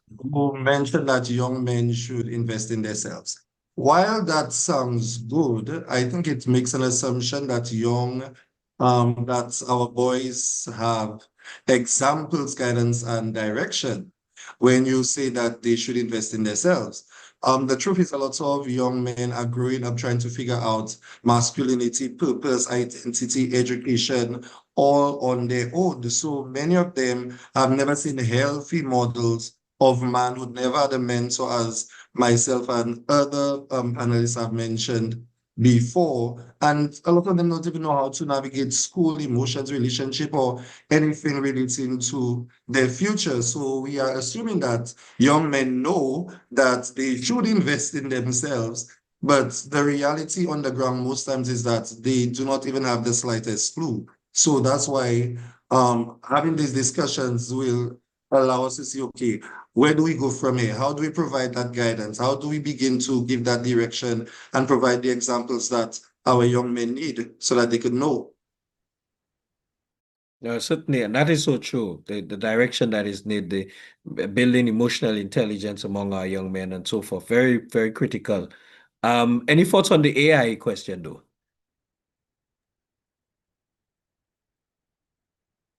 That was for you, Erlan. Any thoughts on the AI? I have never been much of a technology whiz, so I try to stay away from questions that I do not feel that I will be able to give any adequate response to. Okay, I do agree. I'll throw it out to the general panel, though. Do you think AI really as a determinant factor, the growth of AI, how it impacts men's interest in pursuing higher education? Is it a positive thing, or do you think it's a negative thing? I see you guys don't want to answer that question. You're afraid of this AI question, I right? can take a beat at it. Okay, Siobhan. I would not have the stats to really back it up in terms of how AI has, really impacted men. But what I can see is that AI has allowed men to become more expressive. And I've seen some men in real time make some arguments. They send it into AI and it comes out very polished and it allows men to feel, a sense of, I don't want to say intelligence, but a sense of accomplishment, knowing that you are better able to articulate your thoughts. And I think there is a pride attached to, being able to say things clearer and also having to add ideas, because sometimes you may be thinking about something and then you shoot your idea, but then you realize, oh no, I forgot something else. And there are times when AI can really help with that. I've seen it on Facebook, I've seen it in some real dialogue, and I can say there has been a lot of benefits. As to how it has impacted us, I hope it does have a positive impact, because I think there are benefits to AI that we are yet to discover in our day-to-day usage. So that is what I'm looking forward to. Thanks, Siobhan. And I think we need to embrace the technology, notwithstanding. I recall when I was doing my undergrad, many persons wouldn't remember what a floppy disk is. And okay, I say that expression, Siobhan. And so that's that's the reality. There's another question I wanted to ask, but I see two hands up. Yvonne and David. I'm not sure who had their hands up first, so let me. Yvonne, would you forgive me if I take David first, given that it's International Men's Day, and then come back to you? Yes, I yield to the man. It's their forum. Okay, great. David. Good you have the night, floor. Dr. Barry here. Part-time tutor at UE. So I do see a lot of male students, I would say, but I remember when I was at UE, my area was predominantly male, so it's computer science and the sciences. But I realize now that my classes are female, dominated by females. And on the question of AI, yes, it does allow men to have an idea and have it polished by AI. So they have a better feeling of themselves. I use it sometimes too. And I have an idea, I put it there, and it came out. I had to do a reference letter for one of my students. So I put in the parameters, and the AI polished the reference. That when I said to the person said, "Don't change a thing," because they put in the I just did the rough draft, and the AI polished it. So it does help men to feel good about themselves. So I would say yes. Oh, so certainly, Dr. Barry, and I do totally agree with you. We need to certainly embrace the technology.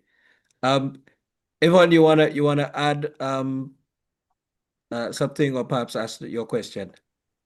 Yes, I wanted to agree with Siobhan to an extent that AI has contributed to men or given them that freedom of expression. But I think to an extent, I think more utilization of AI could get men the opportunities they may have missed, or utilizing AI to benefit them, whether it's for their mental health, to enhance them in any one particular thing. I think that's where the underpinning issue is, that it's not utilized to benefit them. And I think so much more can be derived from AI. As it relates to higher education, though, you would not want the reliance on AI to advance. So I think that's the only other point I wanted to bring. But in general, we live in a world where technology provides us with the avenues that are needed to enhance our everyday of life. So anything you would have missed in a single parent household growing up as a boy, AI technology provides you with that. So that gap, that absence of fathers, that absence of not knowing what to do, or what men need and how they can go through everyday challenges, we have technology at our fingertips that can help. I'm not saying that it provides all of the answers, but it definitely can help. Thank you. Thank you, Yvonne, for that. Embracing the technology is what I'm hearing, but certainly it's important for us to know how to optimize the technology so that it actually is utilized positively. Raphael, you have your hand up. You want to come in? Yeah, thanks. Good night. I've been listening attentively at my old age, 71 years. I was glad that you guys went to St. Mary's College and you'll make an input there. But there's something that I just want to throw in. It is a discussion I heard among some nuns many, many years ago about the effect of co-ed system education on boys and girls. And as a grandfather of 3 girls, I think I understand it. That girls develop before boys. And that's a fact. You look at it. So when a boy goes to school, children are born and then they are babies, etc., and they are the same space. And they are children and they play together. There's no competition. But when the girls start to develop between 9, 10, 11, 12, the boys still want to run the fastest. When you go in a co-ed school, the girl is developing. It is not academically, but physically. And the girl is looking for boys. But the boy that was in preschool, kindergarten, infant school before is not interested. And the worst thing happened to boys is that when they are embarrassed by girls, to be your boy. Whereas when you went to a boys' school like St. Mary's College, and the guy he made a point, and I was so glad to hear a young fella saying that you might not have been the best in chemistry or physics, but might have been the fastest, might be the best footballer. So all of us had skills, and we were made to feel being a St. Marian, whether you're a footballer, etc., you're a St. Marian. But now you're in a co-ed school, and girls call you boy, you're a little boy, etc. Now it's from early o'clock that this let down. Sometimes talking about the home, etc. But at that time, you know, because when you have baby children, it doesn't matter. Children just want to, at this point in time, we're hungry, eat. We're not really into persons. It's when you start looking for self-esteem, you know what I mean? You're going to be a person. That's when you start among your peers, who you are. That is you have to put down. So you see that the little girls from 10 day and from 2, they're looking for the boys and from 5, etc. And then by the time the boys reach there, they start looking down. Now, another point is about being a provider. When you 56 years ago to be a provider, you have education, you get a good job. Now the guys who do drugs, they get money faster than you. And it's a reality that they have the money. In fact, they have so much money that they will pay for the girls to go to school with the money. They have been providers. But one thing I want to leave with you tonight, young men, is to think of it. In the Bible, men had differences throughout the Old Testament. Yet is one thing I've noticed, I've noticed it, is that whenever their fathers died, they put away their differences, and Ishmael and Isaac buried Abraham. Jacob and Esau, one thief won each other birthright, yet when Isaac died, they came together, they buried their fathers. So that was a common good. What is it about men that we could fight each other, curse each other, play? If any of you play dominoes, partners, you'll understand it. We curse each other, yes, we're going to play for partners. That is something that nobody could explain to me. And I know that in management school. Men could come together and curse each other, like Trump will curse the fellas in the States. Yes, they work with him. And that society does not recognize. And all of us want us to stop being like that. Men will be men, that we could work together for the common good. We don't get vexed with people for calling us or shouting at us for the rest of our lives. How we could make our children understand that there's a difference, I do not know. It's up to you now. Thanks so much, Raphael. And I think, you know, and that is why when you have a panel and you have discussion and you have persons of different walks of life who are able to provide their perspective on it, you really get this enrichment in terms of the perspective brought forward. So we're really thankful for what you have said, Raphael. I think it's something for us to consider. And I know there have been several questions. It has been a very active discussion this evening. We're sorry we can't take all the questions. I did promise 2 of our panelists will do sort of the close off on behalf of the panelists. So I want to invite Yanil 2 minutes just to give a sort of overview of the discussion that we've had thus far, and to throw in his own perspective. And then I will move on to Titus. Thank you very much, Dr. Henry. My advice to young men considering higher education, I would say don't wait for the perfect moment. Start where you are with what you have. Because higher education is not a race, it's an investment in yourself, in your future. You could build a support system with mentors, peers, family to help you along your journey. And like Chauvin said earlier, discipline is what will get you through, especially when motivation is lacking. Also, choose programs that is aligned with your future goals and aspirations. During your academic studies, ask lots of questions, seek help, stay engaged. Be intentional. I would say perseverance is very important, it's key, because completing my degree while working full-time taught me that I could accomplish anything that I put my mind to, and so could you. All right. So,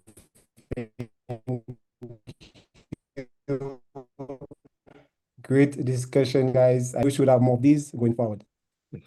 Yeah, certainly, Yadiel, you very and great advice as all of your other panelists have provided. Titus?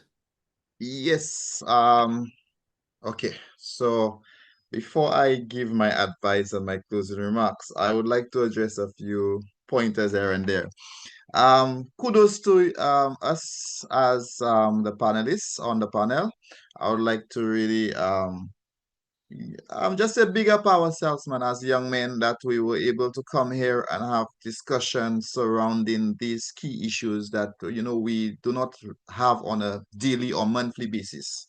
And we need to have more conversation around how we could improve young men in our society. Why is that important? Because again, young men, we are marginalized because we are the ones that are always involved in criminal activities. We are the ones society look down on.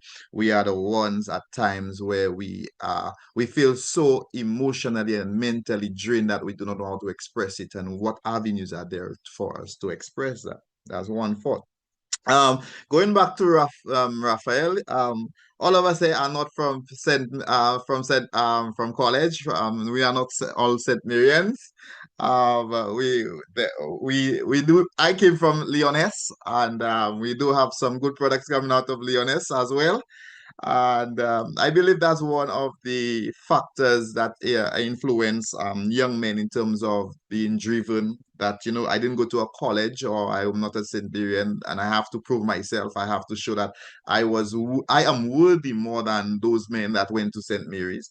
So big up to all the panelists, no matter what secondary school or no matter what educational institution you went to. Again, Raphael, it is ironic that you made the point that I will say the black market, but you refer to it as the drug. You just came out and you said drug drug dealers.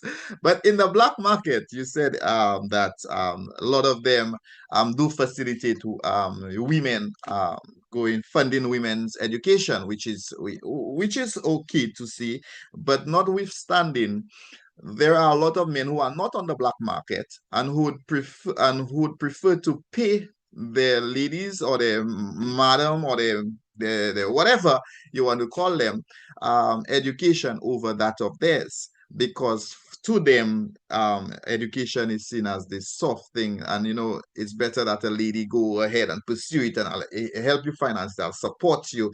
Sometimes I might even drive you to the school, go have your class, come back and meet you. I provide you that support, but where is the support for men? And most times we find ourselves competing, and it's not about the competition. At times it is about knowing our worth as men. In the context of us as leaders, as young men, society again has failed us and failed us tremendously. Why do I see that, or why should that come from my mouth? Again, like we've said, many of us on the panel have discussed and mentioned that it is key that there be more mentorship programs to facilitate growth and development in young men. And this is the point that I'm trying to drive home in terms of society failing us, because we've seen the progression of young men through academia. And I remember Dr. Bayer just said that, in our days, we had sometimes the classroom probably a little over half were male, but we do not have that anymore. But where are the programs to entice, to encourage young men to come back into the classroom? And also, we need not to forget that education is not limited to academics. Education is empowering yourself through learning. So if you are constantly learning, we need not to forget persons of that magnitude, of that nature, because they are empowering themselves, they are growing. It is just that they're not receiving a piece of paper to say, here is what you've accomplished after doing this. So we need not to forget that education is not limited to academics. In terms of a legacy, we as men have to first understand the value that we bring to society. What value am I referring to? I'll put it simply. Look at a bottle of water. Most of us may have traveled. I'm expecting most of us to have traveled already. Look at a bottle of water. The value of a bottle of water at the grocery is one price. The value of a bottle of water when you go through the airport is a different price. The value of a bottle of water when you travel on a plane is a different price. So we as men need to know the value we contribute to the environments that we place ourselves in. So if we realize our value is less in an area, we have to say to ourselves, this is not where I belong. But how do we say that and believe it? We need to convince ourselves that sacrificing is the best way to go, that sometimes less is always better than more. Sometimes we pursue fast lives or whatever in the short run so that we could accomplish success. But what is success? After you receive this short-term measure, you still want to go after something else that is called success. But have you ever gotten success that brings peace and understanding to you as a young man?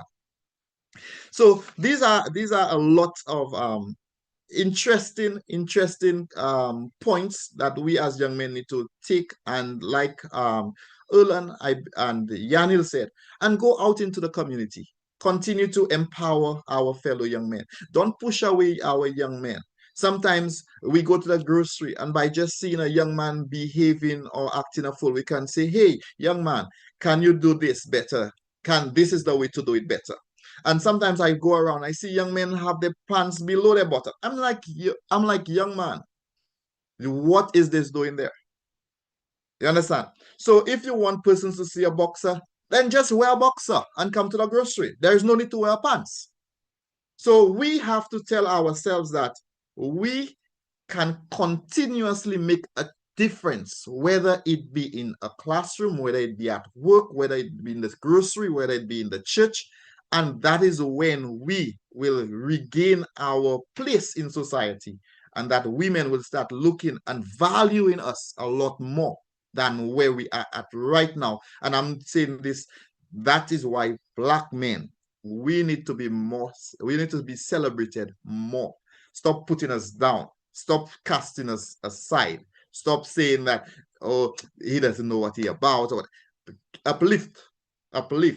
Always provide the support, because emotionally and mentally men are dying, and they are dying within. So with all this being said, it was a great session I participated in, and I do look forward to seeing and more of those discussions around the place facilitated by the UWI Global Campus. And to close, we all do not have to look the same. We don't have to act the same. We don't have to dance the same. We don't have to sing the same. We don't have to sound the same, but we all are great leaders within us. Thank you, Titus. I think all of the panelists have made my job here very easy in terms of a sort of call for action. But even before saying so, I want to thank every single one of you, Titus, for your closing and your contribution throughout the discussion. Erlan, of course, similarly for your contribution here and your guidance and advice. Yanil, for your contribution, your guidance, your advice as well. Quaid, for your guidance and advice, and Siobhan, of course, in providing the different perspectives as it pertains to young men in academia, and also for putting the plug along with Ernil for the contribution that the UWI Toastmasters Club can do in certainly supporting and advancing the development of young men. What I would say is that in our lifetime, we should seek to move at least one or two of our peers forward. And I think that is the contribution we need to make. Many of us might move our own sons, our own brothers forward.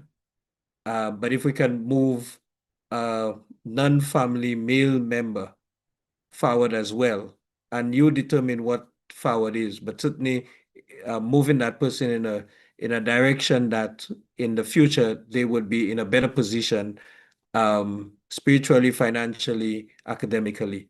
That I think is the call for action for all of us here as leaders among men. And so I want to thank you for your overall contribution, all panelists. And at this point, I want to say good night to everyone and pass over to Sigifani, who would take us through to the end. Thank you very much, Mr. Moderator, for handling or spearheading such an amazing and intriguing panel discussion this evening. We have gone past our intended time, but of course the discussion was really important. Every contribution that the panelists made, the questions posed by our virtual audience, the comments made as well, these all came together into a nice plate of relevant topics and questions and things of the sort concerning our discussion on men and higher education, learning, leading, and legacy. As we come down to a wrap, I know you're all looking forward to perhaps a part 2 of this, so definitely stay tuned and we'll provide some more information subsequently. But I would now like to invite Mr. Joshua Bishop, who is the Alumni Relations Assistant in the Office of the Alumni Relations, to provide the vote of thanks for us this evening. Greetings, everyone, and it is my pleasure to offer the vote of thanks for the Men and Higher Education Learning, Leading, Legacy panel discussion. Firstly, I would like to thank the panelists, Mr. Siobhan Bryan, Mr. Erlen George, Mr. Quint Augustine, Mr. Yanil Sam, and Mr. Titus for offering your regional input on such a global issue, the low enrollment of males in tertiary educational spaces. You were able to share from your academic, personal, and professional experience on some of the cultural, social, and economic barriers for young men, preventing young men from enrolling and remaining committed to furthering their education. I particularly must point out the fact that you all tasked us as alumni who've taken the challenge, embraced the challenge to bettering ourselves, to act as mentors. Don't just stick around and wonder what is causing these problems, but to actually do something as alumni, whether informally or in more formal settings as part of a professional group like the Toastmasters. So thank you for your insight. I also must thank Dr. Clarence Henry, the alumni representative on the UE Council, and tonight's moderator for masterfully leading tonight's discussion. Dr. Henry is truly the embodiment of the ideal UE graduate and continuously gives of his time and talent in everything that he does. I also must acknowledge Mrs. Colleen Robinson Hunt, Program Officer for the Women and Development Unit, as well as the chair of the newly formed Global Campus Gender Task Force, for offering the welcome. She gave wonderful context for the Caribbean related to as it relates to our discussion topic. And she also was able to underpin the fact that, yes, our ladies have historically been faced with multiple challenges, but if we really want true equity and true equality and justice for gender, it must include our men, and specifically our young men cannot be left behind. I also must acknowledge the contribution of Mrs. Leslie Crane Mitchell for her consistent support as the site head of the St. Lucia Global Campus site. She too is a proud alumna of the university and always is very supportive as an alumna and gives also of her time and talent. I'm also would like to thank Ms. Sigulthani Bryan, Mrs. Sigulthani Bryan, who leads the Community Engagement Subcommittee of the Global Campus Gender Task Force. She acted behind scenes and also tonight, but more importantly, she was important for making sure that tonight's engaging discussion was actually put on and successfully put on, I must say. So thank you for the idea and thank you for seeing it through, because we really need these kinds of discussions that will spark something in us as alumni and citizens of the Caribbean to really effect some kind of change, and the kind of change that is important for our success. I also must acknowledge Mr. Miguel Felix and Mr. Kevin George for offering technical support. Without the technical support, especially here at the Global Campus, with our delivery being primarily virtual, we will not have this smooth and well-run and well-put-on show. So thank you to Mr. Felix and Mr. George. And finally, I must thank the audience. You gave so much to this discussion, whether it was communicating in the chat throughout the discussion or at the end when you gave your input through questions, as well as your own insight. We want to thank you as well. So that brings us to the end. I want to thank everyone for participating and wishing the men one last happy International Men's Day, and good night to everyone for participating. And thank you, Joshua, for the vote of thanks. Happy International Men's Day, guys. Have a blessed evening, stay safe, and continue to encourage and uplift one another. Take care.